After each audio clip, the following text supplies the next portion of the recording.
いないいないば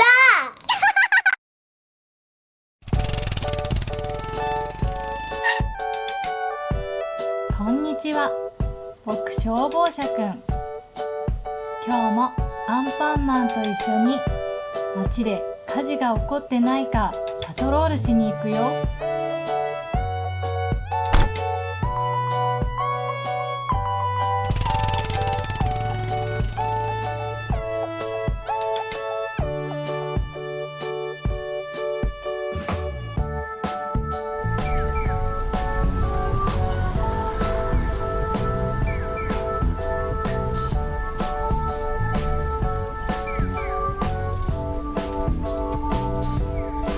今日も街は平和だな。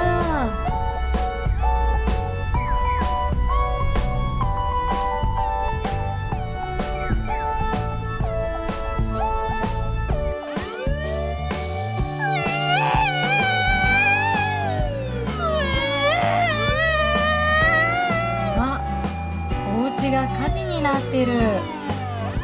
早く消火しなきゃ。もちろん僕だって火を消すの手伝うよ。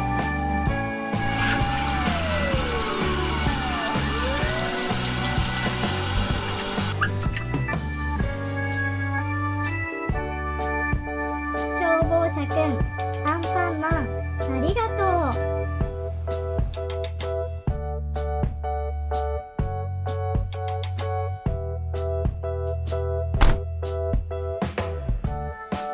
みんなも火には気をつけてね。